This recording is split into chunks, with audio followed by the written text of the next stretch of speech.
Head over to thebestsongever.com and purchase our new hit, Together Again. It is a cover of Smokey Mike and the God King. That's Jeremy Boring and Michael Knowles. And with your help, we will smash our way onto the Billboard charts. Demanding open source or free software voting like code like AGPL3, so at least we can look at the code. It doesn't mean that people can't hack into it, and that might still be an issue, but at least we know that the machines are doing what they're supposed to do, if we're going to use those. Yeah, I mean, no country serious about democracy would ever use an electronic voting machine, and many don't, because anything digital can be manipulated. Look at Wikipedia. Look at the internet, where entire portions of history are now gone. So I would just demand that we have no electronic voting machines. Why would you even want to worry about that? But I would say that you don't want to give the other side credit for being straightforward or honorable, because they're not. And so it's not a question of convincing anyone. The argument against Trump in 2020 wasn't a wall is bad. You can't make that argument. The argument was, he's a bad person, and then we had COVID, which of course was the kind of pivotal fact of that election. So I think you have to assume if we have another pandemic or a war, particularly a war between now and election day, that is either, an intentional act to subvert our democracy, or it certainly will be harnessed for that use. So I just wouldn't assume that it's going to come at you straight and head on. You know what I mean? Yeah, we have to understand, people don't relinquish power peacefully. The establishment has a lot of power that they're abusing right now. We're dealing with criminals. We're dealing with individuals that have committed psyops, that have committed horrible atrocities on the people of the world, that have started wars, that have started literal gene splicing, chemical, biological warfare against the people. So we have to understand there's going to be something that's going to be happening here that we should be absolutely paying attention to as we're dealing with essentially a multi-trillion-dollar propaganda machine, but it is being wrecked by shit posters and memes. Yeah. It is being destroyed by individuals speaking truth to it. It is being destroyed by individuals coming together, coalescing, and saying enough is enough of this bull crap. I am done. My life has value. I am standing up for myself. I am standing up for this country. And that is a danger to the establishment that they fear. And in that fear, we're dealing with a cornered animal. That cornered animal is dangerous, and they could act out in many different ways. And they're capable of anything. They're capable of something that we can't even imagine. Luke's just cranking it right up to 11 right when we get started, so I can respect the way you phrased that, by the way. But in terms of what Tucker was just mentioning about war, I'm hearing a lot of talk about a potential full-scale war with Russia as something that could potentially subvert us in 2024. Well, war means war powers for the people waging the war. So these are people who think only in terms of power, acquiring it, preventing you from having it. So they see it, you see war in terms of its human cost or maybe its geopolitical effect. They see war in terms of their own fortunes and their own power. So the second we're at war, and there's a long history of this in the West, when war broke out in 1940 in England, the government, later run by Winston Churchill, our hero, put the opposition party in prison with their families, where they stayed without charges. And that's been, that's been Epsteined, it's gone as a fact, but that actually happened. So don't underestimate the ability of a government at war to use its new powers to criminally crush its opponents. There's a journalist by the name of Steve Baker, who is a contributor to The Blaze, who has tweeted that he was instructed to turn himself in tomorrow for charges related to January 6th. This guy, you see a picture of him, he's wearing a suit, he's got glasses, he looks like your quintessential journalist. Richie McGinnis, who's a friend of ours and also a journalist who worked for The Caller, said this guy is unambiguously a journalist, and he told him only a few months ago, they'll never arrest you for this, but now they're doing it. So how about no? When is the first person going to stand up and say, this is fake, this is political, I'm not submitting? I don't know, at some point they're going to force people to do that. Everyone in this room believes in the system, grew up in the system, was proud of the system for its unique fairness globally, unique. No system was fairer than ours. And that's the main thing that we were proud of as Americans, and no longer is. And it's transparently political, particularly the January 6th stuff. There's it's been 3 years, This is insane. And so someone at some point is gonna be like, I don't know, you're gonna have to Ruby Ridge me because I'm not playing along. That's worrisome. It is worse, but I'm saying why does everyone pretend like this ghost system, which is merely sort of a grotesque imitation of its former self, still is real? It's not real. You're speaking my language. Everybody knows what 2 words I want to say, but I'll throw it to Charlie instead. No, I mean, look, the empire is going to strike back in 24. What that looks like, we don't know. And in 20, they did declare war. That's what COVID was. COVID was a domestic declaration of war that gave unelected bureaucrats unlimited power to change the voting laws. And they're going to try to do it in 2024, probably a foreign war, but who knows? And we have to be prepared for that. If we want even a chance to win, and people ask all the time, do you think we're going to win? I have no idea. Well, these rules are all still in place? Yeah, I mean, mostly. Universal mail-in voting? We've minorly changed some things in Georgia, Wisconsin, some things. Arizona has gotten worse, actually. We've gotten less secure in our elections here. And also, let's not kid ourselves. There's probably going to be a psyop. There's probably going to be a false flag. We're living through one. There's probably going to be an agitation, and our reaction to the next thing, whatever that next thing is going to be critically important. And this is why I think there's such a massive effort to take down Twitter, to take down Rumble, to take away people's ability to call out the psyops in real time, which are happening right now. And I think the system is kind of scrambling because I think they had a lot of things down the pipeline, but they know they can't get away with it. It's a very dangerous gambit that they're playing right now, and I don't see things going well the longer this goes on, and the more that we don't know what the future is going to be in front of us with, as they're desperate. That's what waiting around is not the solution, because if we just petition them to, hey, please stop electronic voting, we can't see the code, please give us the code, it's not going to happen. We need to build systems that are better. Or in parallel, like, we could vote legitimately on the machine or wherever with paper, and then on a blockchain voluntarily. Like, it would just take a lot of us to do it, and then we could check and see if they're accurate. And that would be one way to move forward. It is tough. I mean, I agree with what you're saying. I agree with what Tucker was saying. Yeah, let's not have electronic voting machines. Open source the code, do whatever you got to do. But there's a practical question of what can we do right now with less than a year in front of us?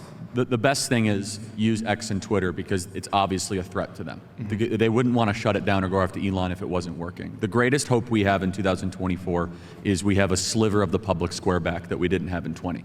And that's why they're going to try to either indict Elon, or they're just going to try to crash Twitter through a DDoS attack or some sort of foreign threat. They're going to try to take Twitter down by the summer. The EU's going after him now. Yeah, they just announced this today, obviously. right? No, people are saying things on Twitter that you're not allowed to say. And they're going very viral very quickly, and public opinion is changing too rapidly. Can I just point out, I think it was Dave Smith who pointed this out to us on the show, that before Elon Musk purchased X, if you said men are not women, you would be banned. That actually happened. I mean, it is quite remarkable. To be fair, the gains we've gotten back, I mean, it's a tremendous loss for the fact that we could not say on one of the biggest social media platforms in the world, men aren't women. They actually banned Meghan Murphy for saying that, and just that. It's very innocuous. I find Twitter is a vulnerability at this moment, the way it's built, the centralized system. So if we can decentralize that thing into a protocol and still use it, and it's fast enough, there's still issues with like Nostr where sending video is slow, but it doesn't mean it's always going to be slow. We can use mesh networks so that if we all have Twitter on our phone and 4 of our phones go down, the other 2 are going to keep the network going. I do think that what Turning Point USA is doing right here is one of the most important things. Thank you. Bringing people together. People are meeting each other all throughout this building, and even in the streets, even at restaurants. Yes. That culture building is the most important thing because, as we all know, it's been quoted 50 billion times, Andrew Breitbart, politics is downstream from culture. Someone told me this is like the RNC now. This is basically, why not just this is the RNC, de facto. Mm-hmm. I can't take that as a compliment. If you might have meant it as an insult. Would you call it the RNC, Tucker? It's like NATO. It sucks huge amounts of cash and demands attention and does nothing useful. Time to abolish it. And it subverts Poland in its comparing anything to the Republican National Committee or Convention is just... It's an ugly slur. Yeah. It's an ugly slur. I'll take it as what the RNC should be doing. Say, exactly. Having been around this stuff my whole life and spent my whole life in Washington, the true corruption of the Republican Party, I don't know, it just took... I was like 10 years behind on that. Speaking my language. Remember that, man. But now that I see it, I'm like, I can't even believe this exists. Because, by the way, in some ways it's more offensive than the Democratic Party because it's lying. The Democratic Party is just like, we're here to hurt you and belittle you, of course. But the Republican Party pretends to be on your side. They're like Quislings, but they're literally, the Republican Congress just allowed the Biden administration to spy on Republican voters. So, is there a bigger sign of the fact that they hate you every bit as much as the Democrats? What I love about this, though, is I agree with you. However, if you are on the, how would I describe this, the lower end of the IQ bell curve, you don't understand what it is Democrats are saying they're doing. So for instance, when they say they're going to have free trade, it's good for everybody. When they say we're going to increase environmental regulations and increase taxes, to the average person, they're like, this is good, it makes the rich pay their fair share. But to anybody who knows anything, they're like, hey, wait a minute, this is going to drive all of our manufacturing base overseas where they can ship their products back for dirt, pay people in China dirt, and have no environmental regulations. So this is why Trump takes actions when he did in his first term that resulted in a lot of manufacturing coming back. But see, we can understand that, and I'm not trying to be too much of a dick, but there's a lot of people who don't understand the basics. And I'm sorry, but sometimes I do argue with them on X, and they say, I remember this one conversation where a guy said, food comes from the store. And I said, yes, but where does that food come from? He says, what do you mean? It comes from the store. And I said, my God, help me. I'll help you. I was there for that conversation. It was I remember fun, sitting there. yeah. I was like, He's like, what do you mean? Milk's coming from the store. And I'm like, there's a supply chain. I think you got to build trust, and it's challenging with someone you disagree with, but if they trust you, they're more willing to change their mind about the things you're saying. And you mentioned, Tucker, about learning about the corruption of the Republican Party. And I kind of watched it in real time on TV in 2006, 7, 8, when the Iraq War was kind of lit up. And I remember you were into it. It seemed like you were on the side of the Republican, like George Bush and the movement. And then Jon Stewart came on one day, and you guys just had it out, and it was like humiliation. And he's like, please stop harming America. But the way you were looking at him was like really listening to him. Was that a moment? No, I thought, and I still think that he's a mediocrity, and I think time has proven me right on that. Absolutely. But what's interesting is that by that point, I mean, this is not even interesting at all, actually, but my views on Iraq, which I had a daily TV show leading up to that war, and I had kind of endorsed it sort of half-heartedly against my better instincts, but I did that. I've felt ashamed about it ever since. And then I went to Iraq in December of 2003, 20 years ago this month, and I got through the day they captured Saddam at Tikrit, and I watched the whole place fall apart, and I won't bore you with the details, but I realized that everything I'd advocated for was a complete lie, that this was a disaster that could only hurt my country, which is the only country I really care about. And by the way, it eliminated the entire Christian population of Iraq, which I guess we're not allowed to say. But if you're a Christian, you should care what happens to Christians globally. And I must say, they do bear the brunt of almost all of our foreign policy. Yep. And no one says that. It's happening now, happened in Syria. And it's like, shut up! You're not allowed to notice that. Why? I'm a Christian. Mm-hmm. And I care about other Christians. Why wouldn't I? And they do wind up bearing the disproportionate harm in our foreign policy adventures. And you have to ask yourself, why is that? Honestly, I don't know the answer, but it's super evil. Well, I feel like a large component, and I think you were saying this earlier, if not the component of what the culture war is the destruction of Christianity. Of course. well, yeah, it's Exactly. It's a destruction of Christianity. There's also a destruction of innocence. Americans, unfortunately, will look at our foreign policy as if it's something entirely removed from our cultural realities and attitudes.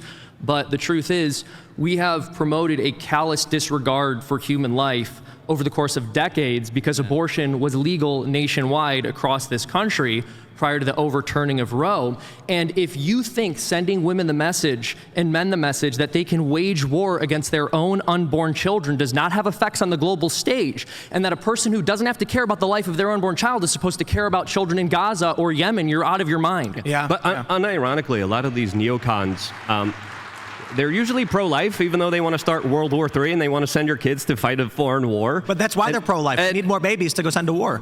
Well, yes, I think that's also a component to it, but there's also a lot of hypocrisy because a lot of the chaos that was created by this foreign policy was deliberate. Dick Cheney in 1991 was specifically talking about why we can't get rid of Saddam Hussein, because if we do, it's going to create chaos inside of the Middle East. It's going to kill the Christians. It's going to kill all the different sectarian Muslims there that are going to be fighting each other. It's going to make Iran more powerful in the region. It's going to create a vacuum. And they did it. They knowingly did it after 9/11. The Republicans, after 9/11, were on the wrong side of history, and they set up the institutions and the apparatuses that are now going after their other fellow Republicans and putting them in jail. And that's a hypocrisy that needs to be called out. And those people in that party need to be purged. That's right. There need to be consequences for the actions that they've taken. They have literally done everything they could have possibly done with the role that they had to destroy our country and ensure that the people do not have a prosperous future. And what happens? I mean, we put all of the decision making in the hands of people who pay no price when they're wrong. Thanks for watching this clip from the Timcast IRL podcast. Hang out with us live Monday through Friday at 8 p.m. and become a member over at timcast.com for uncensored, members-only shows exclusive. Thanks for hanging out, and we'll see you all next time.